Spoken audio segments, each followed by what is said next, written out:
das perguntas mais frequentes dentro de academia é: professor, o músculo sabe contar repetições? Olá, meu nome é Nathan Aguiar e hoje eu vou responder essa pergunta para você. Para responder essa pergunta, eu vou usar um artigo de Martins Costa e colaboradores de 2022, um artigo recente, que avaliou o seguinte: pegou 38 homens destreinados, dividiu eles em um grupo controle e 2 grupos que faziam exercício de supino reto. Os 2 grupos faziam séries de 36 segundos de tempo sob tensão. Tempo sob tensão. Ou do inglês time under tension.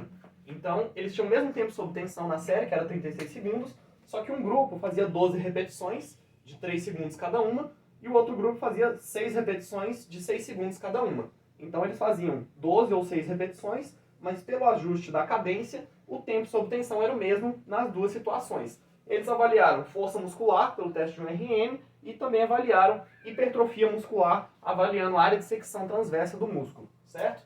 O que eles descobriram foi que, tanto para a força muscular quanto para a hipertrofia, o resultado foi similar. Então, eles fazendo o mesmo tempo sob tensão, fazendo diferentes números de repetições, o resultado foi similar. O que prova pra gente que o músculo não sabe contar o número de repetições que a gente faz. O que o músculo identifica, na verdade, é o estresse fisiológico que é imposto a ele e a sobrecarga que você está impondo no exercício. E isso pode ser calculado, dentre outros fatores, pelo tempo sob tensão. Então, é uma variável muito importante da gente avaliar no exercício, de modo que a gente não pode avaliar só o número de repetições isolado.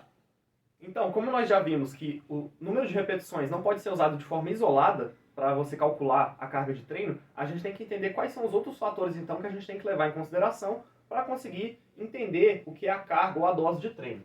Então, aqui, falando sobre carga de treino, mais especificamente sobre carga externa, mas depois, se vocês quiserem, eu posso fazer um vídeo depois explicando melhor a diferença de carga interna ou externa, mas basicamente a carga externa é aquilo que é externo ao organismo. Então, a gente não está falando das respostas fisiológicas intrínsecas do corpo, como frequência cardíaca, concentração plasmática de lactato ou algo do tipo.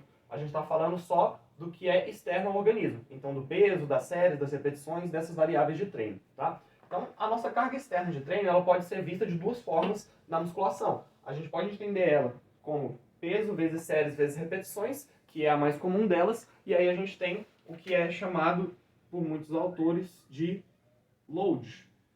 Então, load, que seria a mesma coisa que carga em determinadas traduções, mas a gente pode chamar peso vezes séries vezes repetições de load ou também de tonelagem de treino, né? Que é quantos quilos você levantou no total naquele treino. Que, por exemplo, se você pegar um exercício de agachamento que você fez com 100 quilos, você fez 3 séries de 3 repetições, você fez 100 vezes 3 vezes 3, você fez 900 quilos, você levantou 900 quilos no total, se você for olhar o load dessa forma aqui. Só que outra forma de entender a carga externa de treino na musculação é pelo tempo sob tensão vezes a tensão que você está impondo naquele músculo. E é o que a gente percebeu naquele artigo que eu mostrei para vocês, que o tempo sob tensão pode ser talvez mais importante do que o número de repetições em si. Então, isso aqui vai depender também da cadência que a gente está falando do treino. Então, talvez o tempo sob tensão seja uma forma mais minuciosa, mais específica de avaliar a carga externa de treino do que avaliar apenas o número de repetições. Então, se a gente olhar a tensão, que é basicamente o peso ou o torque de resistência que você está impondo naquele músculo, vezes o tempo sob tensão que está sendo imposto ali, você tem o que seria a sua carga externa de treino. Então, por exemplo, a tensão pode ser avaliada somente pelo peso, igual seria aqui. Então, 100 quilos é mais tensão do que seria 50 quilos, só que você tem que avaliar também o torque de resistência. Então, se você fizer, por exemplo, um supino reto com halteres, você tem um certo torque de resistência aqui no ombro para o peitoral maior, só que se você fizer um crucifixo, você aumenta esse braço de alavanca, então você aumenta o torque de resistência aqui no ombro para o músculo do peitoral maior. Então a tensão tem que ser avaliada também dessa forma. E o tempo sob tensão pode ser calculado como o tempo total que você ficou tensionando o seu músculo ali em segundos, só que é importante também avaliar se essa tensão ela foi concêntrica ou se ela foi excêntrica, ou até em alguns casos isométrica, né?